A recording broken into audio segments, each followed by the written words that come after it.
우리는 계속해서 스데반의 설교를 살펴보고 있고요. 먼저 오늘 본문은 이렇게 시작하고 있습니다. 44절 말씀 같이 읽겠습니다. 광야에서 우리 조상들에게 증거의 장막이 있었으니 이것은 모세에게 말씀하신 이가 명하사 그가 본 그 양식대로 만들게 하신 것이라. 애굽에서 해방된 이스라엘 백성들을 위해서 하나님께서는 광야에서 모세로 하여금 특별한 장막을 만들게 하셨어요. 이것은 증거의 장막이었습니다. 여기서 증거라고 하는 것은 말씀을 의미합니다. 계명. 그래서 특히 이제 십계명을 의미하고요. 그래서 십계명이 새겨진 돌비를 일컬어서 그 증거판이라고 하고요. 그리고 증거판이 담겨진 궤를 증거궤라고 하고요. 그리고 하나님께서 이스라엘에게 만들게 하신 그 증거궤를 지성소에 두게 하셨고, 이 지성소가 있는 이 장막을 증거의 장막이라고 부른 것입니다. 이 증거의 장막을 거룩하신 하나님께서 임재하신다라고 해서 성막이라고도 하고요. 성막이라고도 하고, 또 하나님과 사람이 대면하여 만나는 장소다라고 해서 회막이라고 부르기도 했습니다.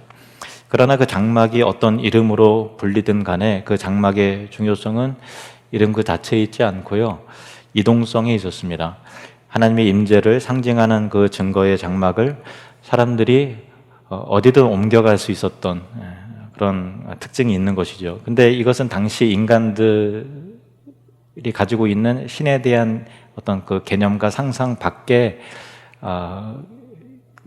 일이었어요. 당시 사람들은 신은 특정한 어떤 지역과 이 공간에 머물러 있다고 생각을 한 거예요. 그래서 그 신을 만나기 위해서는 그 지역, 그 장소로 가야만 만나는 거죠. 그래서 신이 인간을 찾아오거나 인간과 함께 따라다니거나 하는 것은 그 사람의 그 당시 사람들의 신의 개념상 없는 거죠. 신을 만나기 위해서는 감히 그 신이 다가오는 것이 아니라 우리가 정성스럽게 찾아가야만, 그 지역과 그 장소에 찾아가야만 그 신을 만나는 거죠. 그러나 하나님께서는 모세로 하여금 이동이 가능한 장막을 만들게 하시고 그 장막을 당신의 임재의 상징으로 삼으셨습니다.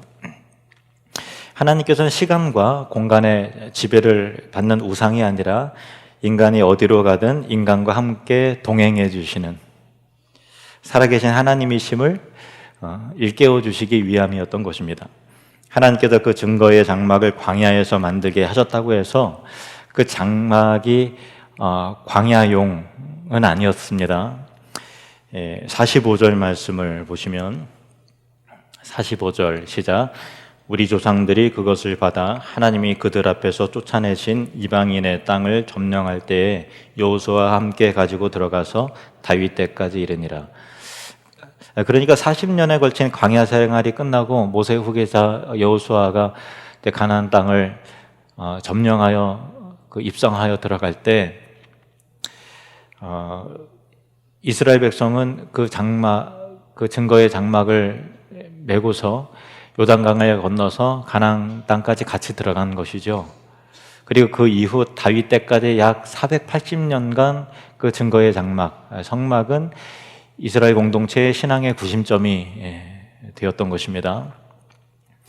그리고 본문 이어서 46절, 47절이 그 이후의 일을 말하고 있는데 같이 읽을까요? 46, 47 시작. 다윗이 하나님 앞에서 은혜를 받아 야곱의 집을 위하여 하나님의 처소를 준비하게 하여 달라고 하더니 솔로몬이 그를 위하여 집을 지었느니라. 다윗은 누구보다 자신이 하나님의 은혜를 많이 받은 사람이라는 것을 잘 알고 있었어요. 그래서 하나님의 크신 은혜를 내가 보답하기 위해서 이렇게 가만히 있으면 안 되지. 그래서 하나님의 처소를 건축하고자 했습니다. 초라한 이동식 장막을 대체해서 견고하고 웅장하고 화려한 고정식 성전을, 고정식 건물을 짓기를 원한 것입니다. 이 부분에 대해서 사무엘하 7장에 잘 나와 있는데요. 사무엘하 7장 1절, 2절 말씀 보시면 여호와께서 주위의 모든 원수를 무찌르사 왕으로 다윗 왕입니다. 궁에 평안히 살게 하신 때에 왕이 선지자 나단에게 이르되 볼지어다 나는 백향목 궁에 살거늘 하나님의 궤는 휘장 가운데 있도다. 이게 마음이 좀 그런 거예요. 나는 이렇게 좋은 집에 사는데 하나님의 궤가 휘장 가운데 있다라는 것이 너무 송구하고 죄송한 거죠. 그래서 내가 하나님의 집을 지어야 되겠다. 그리고 선지자 나단 선지자에게 이렇게 알렸어요. 그러니까 나단 선지자가 아주 좋은 생각입니다. 그렇게 했어요. 근데 하나님께서 다시 나단 선지자를 통해서 전달하신 메시지는 다윗의 그 진심은 알지만은 고정식 건물로서의 성전은 하나님에게 필요한 집이 아니다. 내가 언제 그걸 만들어 달라고 했냐. 이렇게 하나님이 말씀하셨어요. 사무엘하 7장 4절에서 7절 말씀. 그 밤에 여호와의 말씀이 나단에게 임하여 이르시되 가서 내 종 다윗에게 말하기를 여호와께서 이와 같이 말씀하시되 내가 나를 위하여 내가 살 집을 건축하겠느냐 내가 이스라엘 자손을 애굽에서 인도하여 내던 날부터 오늘까지 집에 살지 아니하고 장막과 성막 안에 다녔다라는 거죠. 이스라엘 자손과 더불어 다니는 모든 곳에서 내가 내 백성 이스라엘을 먹이라고 명령한 이스라엘 어느 지파들 가운데 하나에게 내가 말하기를 너희가 어찌하여 나를 위하여 백향목 집을 건축하지 아니하였느냐 하고 말하였느냐. 하나님은 이처럼 다윗이 성전 짓는 것을 허락하지 않으셨어요. 내가 무슨 집이 필요하냐? 허락하지 않으셨어요. 그 대신 솔로몬이 성전을 짓도록 그것은 허락을 하셨다는 것입니다. 근데 그 성전은 하나님을 위해서 하나님에게 필요한 집이기 때문에 지어진 것이 아니고요. 사람들의 신앙의 구심점과 예배의 장소를 위해서 필요하고 사람들이 원하는 것을, 필요한 것을 하나님 입장에서 허락하신 것이지 하나님에게 집이 필요해서 사람들이 하나님을 위해서 한 것이 아니라 그들의 신앙의 구심점과 예배의 초소를 위해서 성전이 그렇게 지어진 거다. 그 얘기입니다. 그 맥락을 아시겠죠? 그래서 스데반은 하나님의 처소에 대해서 다음과 같이 설명을 합니다. 46절에서 47절을 다시 좀 읽어보시면 다윗이 하나님 앞에서 은혜를 받아 야곱의 집을 위하여 하나님의 처소를 준비하게 하여 달라고 하더니 솔로몬이 그를 위하여 집을 지었느니라. 그러니까 하나님의 처소인데 누구를 위해서요? 하나님을 위해서? 아니요. 야곱의 집을 위해서, 이스라엘 공동체를 위해서, 사람들을 위해서 하나님의 처소를 준비하게 됐다.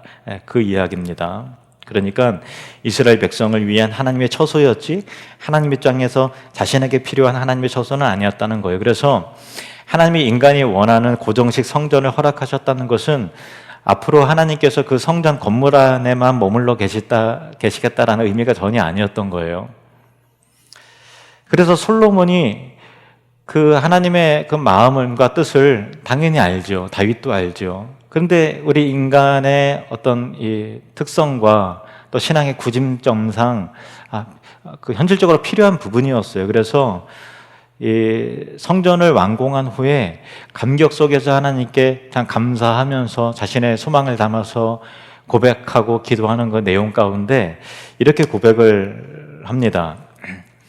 열왕기상 8장 27절 같이 읽겠습니다. 시작. 하나님이 참으로 땅에 거하시리이까 하늘과 하늘들의 하늘이라도 주를 용납하지 못하겠거늘 하물며 내가 건축한 이 성전이오리이까. 정확한 표현이에요. 그죠? 그러니까 성전을 건축한 솔로몬도 시간과 공간을 초월하시는 하나님, 무소부재하신 하나님께서 아무리 견고하고 웅장하고 거대한 건물 안에 갇혀 계시는 하나님이 아니다. 하늘들의 하늘이라도 하나님을 감당하지 못하는데 하물며 인간이 지은 이 쌓아놓은 이 건물 안에 하나님이 과연 거하시겠습니까? 라는 것이죠. 그러나 하나님께서 그럼에도 불구하고 이 성전을 기억하시고 이 성전에서 드리는 예배와 우리의 기도와 우리의 정성을 받으시옵소서라고 하는 그 맥락인 것이죠.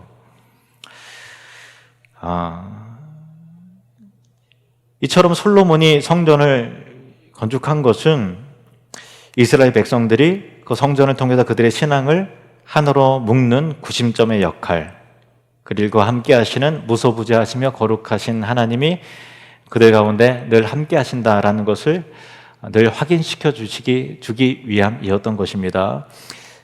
그렇게 해서 지어진 건물이 그 유명한 예루살렘 성전이었습니다.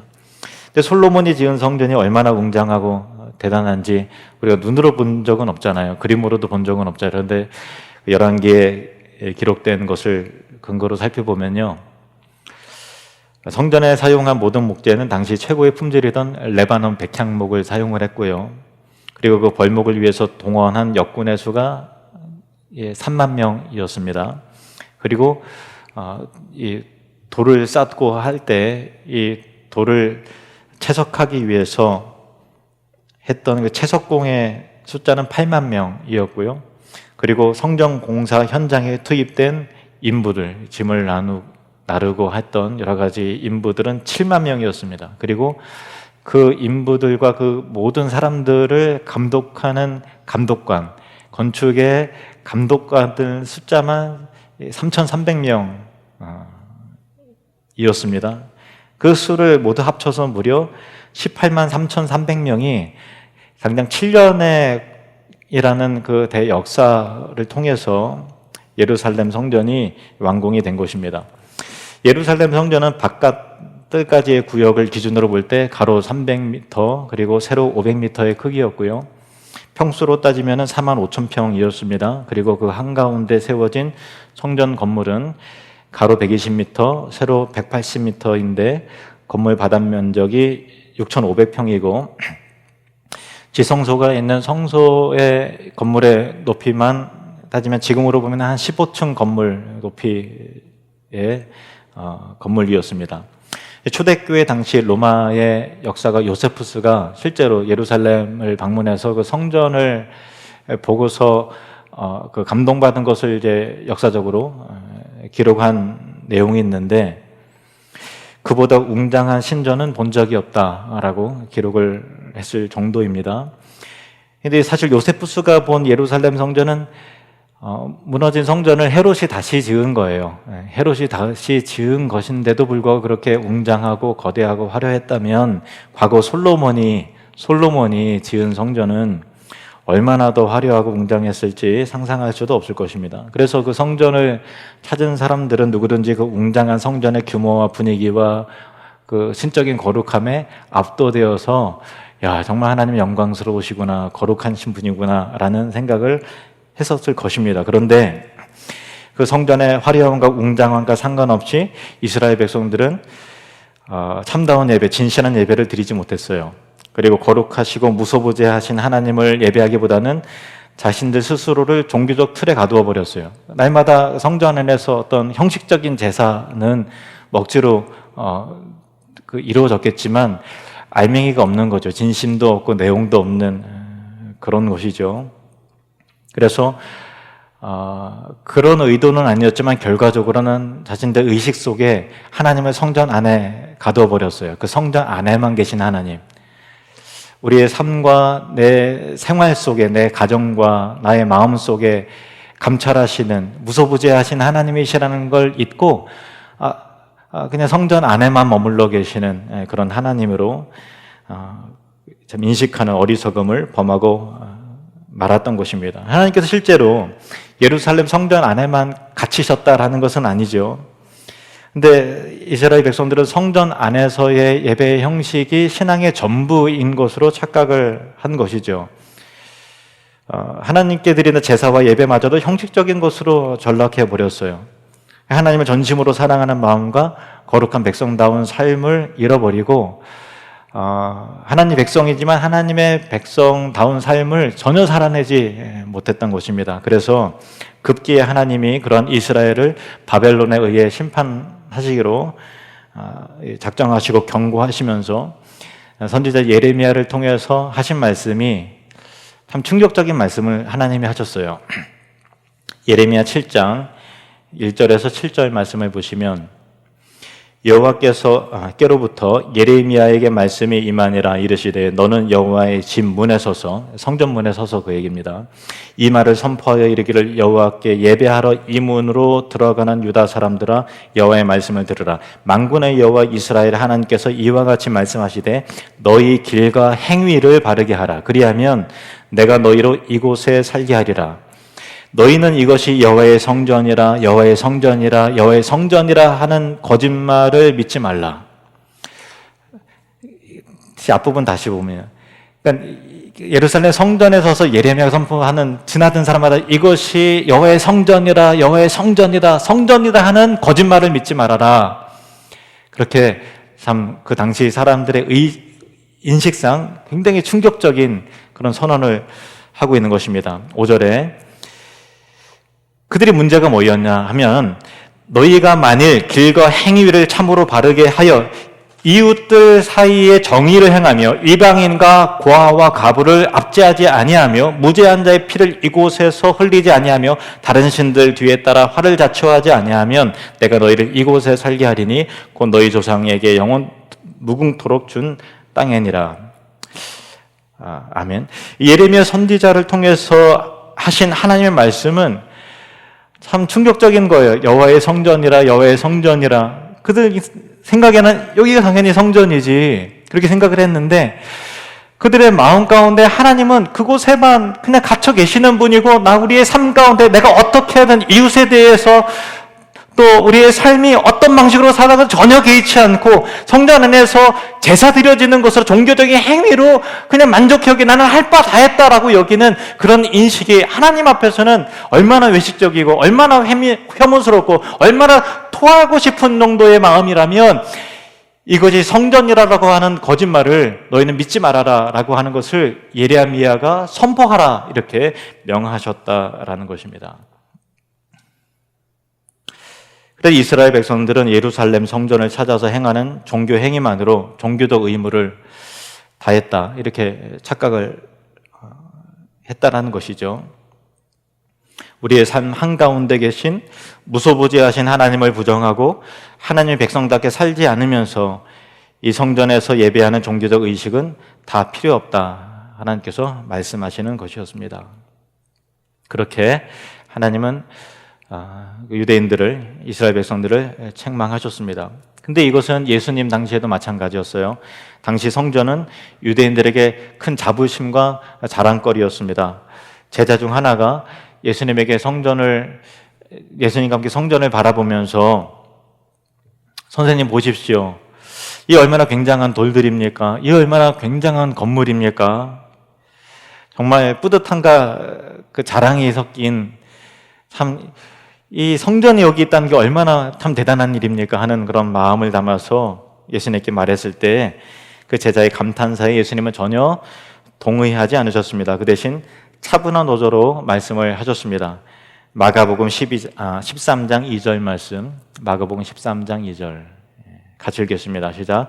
예수께서 이르시되 내가 이 큰 건물들을 보느냐 돌 하나도 돌 위에 남지 않고 다 무너뜨려지리라 하시니라. 하나님의 아들이신 예수님께서는 그 웅대하고 화려한 성전을 기뻐하거나 자랑스러워하지 않으셨습니다. 도리어 그 성전이 있는 곳에 돌 위에 돌 하나도 남겨지지 않고 다 무너뜨려질 것이라 예고하셨습니다. 흔적도 없이 사라져 버릴 것이라는 의미였던 것입니다. 그 이후 예수님께서 부활하시고 승천하신 후에 초대교회가 세워졌죠. 그리고 초대교회 역사, 지금까지 역사는 여러분들이 설교로도 계속 들었을 것입니다. 그리고 스데반 집사가 이제 사내들인 법정에 세워졌습니다. 예루살렘 성전과 관련해서 고발을 당했고 그들은 성전은 곧 하나님의 집이요 성전은 곧 하나님과 거의 같다라고 하는 인식이 가득해 있던 유대교 지도자들을 향해서 다음과 같이 진술했던 것입니다. 사도행전 7장 48절에서 50절 말씀 같이 읽겠습니다. 시작. 그러나 지극히 높으신 이는 손으로 지은 곳에 계시지 아니하시나니 선지자가 말한 바 주께서 이르시되 하늘은 나의 보좌요 땅은 나의 발등상이니 너희가 나를 위하여 무슨 집을 짓겠으며 나의 안식할 처소가 어디냐 이 모든 것이 다 내 손으로 지은 것이 아니냐 함과 같으니라. 그러니까 스데반은 예루살렘 성장과 하나님을 동일시하는 같은 가치로 생각하는 유대교 지도자들의 그릇된 생각을 솔로몬의 기도를 인용하고 또 이사야 선지자의 글을 인용해서 정면으로 반박하는 그런 것입니다. 그리고 이 일이 있고 나서 또다시 20년이 지난 다음에 이번에는 사도 바울이 성전과 관련해서 혁명적인 선언을 하는데 바로 이것입니다. 고린도전서 3장 16절, 17절 말씀 시작. 너희는 너희가 하나님의 성전인 것과 하나님의 성령이 너희 안에 계시는 것을 알지 못하느냐. 누구든지 하나님의 성전을 더럽히면 하나님이 그 사람을 멸하시리라. 하나님의 성전은 거룩하니 너희도 그러하니라. 아멘. 사도 바울이 이 선언을 놀라운 선언을 할 때도 예루살렘 성전은 건재했을 때예요. 그런데도 바울은 하나님을 믿는 예수 그리스도를 구주로 믿는 우리들을 가리켜서 하나님의 성전이라고 불렀다는 것입니다. 웅장한 예루살렘 성전은 하나님의 진정한 성전이 아니라는 그런 선언이었던 것입니다. 바울의 이 혁명적인 선언 이후에 또 10여 년 정도가 흘렀을 때 예루살렘은 로마의 티투스 장군에 의해서 AD 70년입니다. 그때 완전히 함락되고 예루살렘 성전은 돌 위에 돌이 하나도 남지 않을 정도로 다 그렇게 무너져 내렸습니다. 오늘 말씀을 통해서 우리에게 코로나19 상황에 맞춰서 깨닫게 하시는 메시지가 분명히 있다고 생각을 합니다. 우리의 신앙과 예배가 예배당 안에만 머물러 있어서는 절대 안 된다라는 것이죠. 교회 안에서 예배하고 또 봉사하고 섬기고 열심히 모이고 또 성경을 배우고 하는 것은 참 귀한 거예요. 신앙의 기본적인 것입니다. 그러나 그것이 신앙의 전부는 아니죠. 우리의 신앙의 수준은 예배당을 넘어서야 합니다. 무소부재하신 하나님은 어디에나 계시기 때문입니다. 그리고 여러분이 지금 가정에서 예배하는 그 장소도 하나님이 계십니다. 두 가지 우리가 함께 적용할 부분이 있습니다.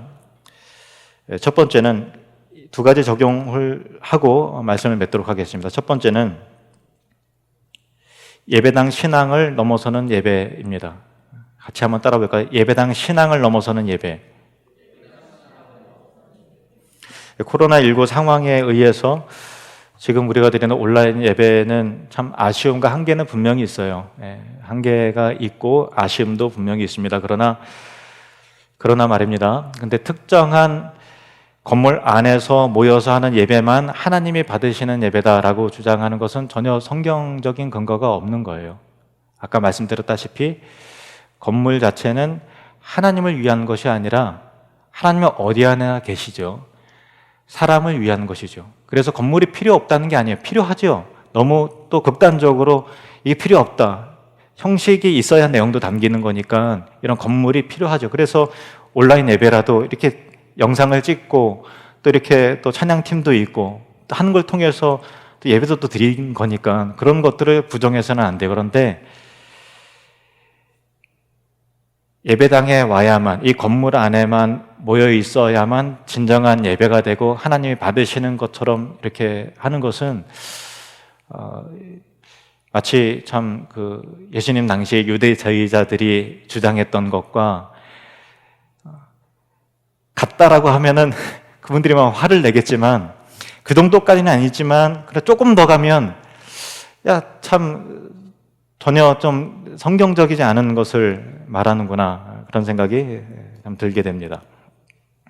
물론 코로나 확산세가 줄어들면 다시 예전처럼 모여서 예배할 것입니다. 언젠가 코로나 상황이 종식이 되면 예전처럼 다운 공동체 예배 사역도 또 봉사 사역도 다시 회복이 될 것입니다. 분명히 예배당 안에서 이루어지는 봉사와 섬김을 통해서 성도들은 건강하게 세워지게 되고, 신앙의 구심점은 반드시 필요합니다. 신앙의 구심점은 반드시 필요합니다. 공동체를 이루는데 또 성도들을 하나로 묶는데 반드시 필요합니다. 그러나 우리가 하나님께서 이런 특별한 상황을 허락하신 계획 가운데 허락하신 이유가 있으실 거 아니겠어요? 이번 기회에 배워야 할 부분도 있는 거잖아요. 우리의 예배가 예배당 신앙을 넘어서서 어디에서나 계시는 무소부재하신 하나님을 만나야 한다라는 것입니다. 두 번째 적용점은 이것입니다. 따라하겠습니다. 예배당 신앙을 넘어서는 신앙. 첫 번째는 예배당 신앙을 넘어서는 예배였고요. 두 번째는 예배당 신앙을 넘어서는, 뛰어넘는 신앙인 것입니다. 얼마 전에 어떤 집사님이요, 예전에 항상 그렇게 믿는 사람들이 더하다 뭐 그런 얘기 하잖아요. 믿는 사람들이 더 독하고 믿는 사람들이 더 교양 없고 그런 얘기 많이 듣지 않나요? 그런데 그 말을 옛날에는 들었을 때는 아유 너 과장된 말이고, 또 그냥 세상 사람들이 그냥 기독교인들을 좀 이렇게 삐딱하게 보는 시선 가운데 그냥 그렇게 한 말이겠지, 그렇게 생각을 했다고 하는데, 막상 사회에 나가서 다양한 사람들을 만나고 부딪히고 겪고 하다 보니까 정말이구나 정말이구나, 진짜 비상식적인 신앙인들, 교만하고 무례하고 막 함부로 막 가르치려고 들고 하는 이상한 교인들이 의외로 너무 많다는 거예요. 그래서 그냥 이렇게 처음 만났는데 이렇게 조금 하면 그냥 막 반말로 막 가르치려고 하고, 알고 보니까 어느 교회 장로님이고 되게 막 무례하고 교양 없이 하고 하는데, 또 이렇게 어느 교회 권사님이고 물건도 적당히 깎았으면 좋겠는데 너무 악착같이 하는 게 알고 보니 또 신자고.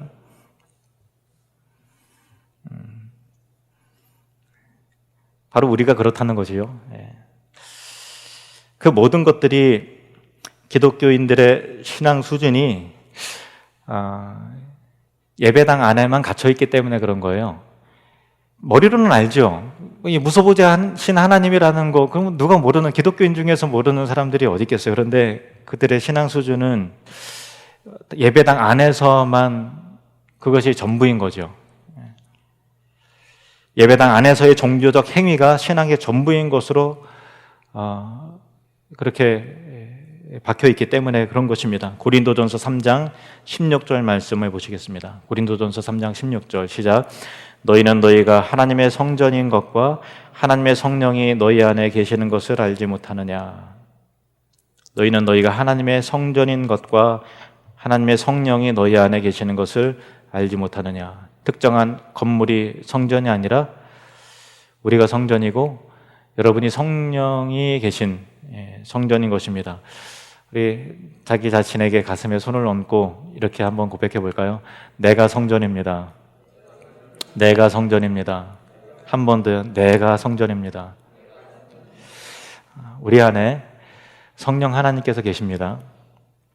그런데 성령 하나님께서 우리 안에 계시기 때문에 맺게 하시는 열매는 비상식적인 열매가 아니고요, 상식적이고 교양이 있고 인격적인 열매를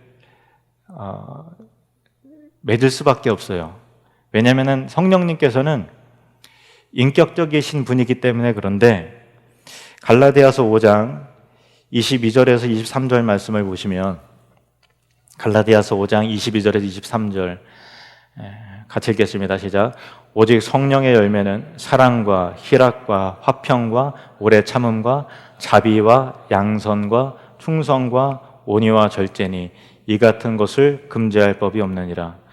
그러니까 내 안에 성령님께서 계시면 열매를 맺을 수밖에, 금지할 법이 없다. 그러니까 맺혀질 수밖에 없다는 거예요. 어떤 열매요? 인격적인 열매예요. 다 사랑, 희락, 기뻐하는 거예요. 절망하지 않고 즐거워하는 거예요. 화평을 추구하는 거예요. 모든 사람들과 더불어서 화평을 이루고 추구하는 게 성령님께서 맺게 하시는 열매라는 거예요. 막 분열 조장하고 그러는 것이 아니라 화평하는 거예요. 오래 참는 거죠. 부당한 일이 있어도 견디고 참는 거예요. 자비를 베풀고 양선, 착한 겁니다. 착하다, 참 선하다 라는 평가를 받아야 된다는 거예요. 그리고 충성, 온유, 절제, 다 인격적인 열매잖아요. 이런 것들을 금지할 법이 없다라고 하나님이 분명히 말씀을 하는 것입니다. 그래서 기독교인이 된다는 것은 세상 사람들과 소통이 되지 않는 특이한 참 이상한 부류의 사람이 되는 것이 아니고 교양 있는 사람이 되는 것이고 상식이 통하는 사람이 되는 것이고 더 인격적이고 더 겸손한 사람이 되는 것입니다. 우리 하늘유리교회 성도님들은 다 그러신 분들이죠. 아멘. 그렇게 그런 것 같아요. 믿어요. 다 인격적이고 교양이 있고 하잖아요. 근데 혹 우리의 신앙이, 우리의 예배가 예배당에만 머물러 있는 것이 아니라 예배당에서 이루어지는 우리의 섬김과 예배가 너무나 귀하고 소중하지만 예배당 울타리 밖에서도 진정한 예배자로서 하나님과 동행하는 그리스도인으로서 세상과 고립되고 단절된 특이한 이상한 집단이 아니라 세상 사람들에게도 감화와 감동을 줄 수 있는 상식적이고 교양이 있고 인격적인 사람들이 되는 것, 이것이 신앙이 성숙할수록 맺혀지게 하는 열매라는 것을 꼭 기억하시기를 바랍니다. 기도하시겠습니다.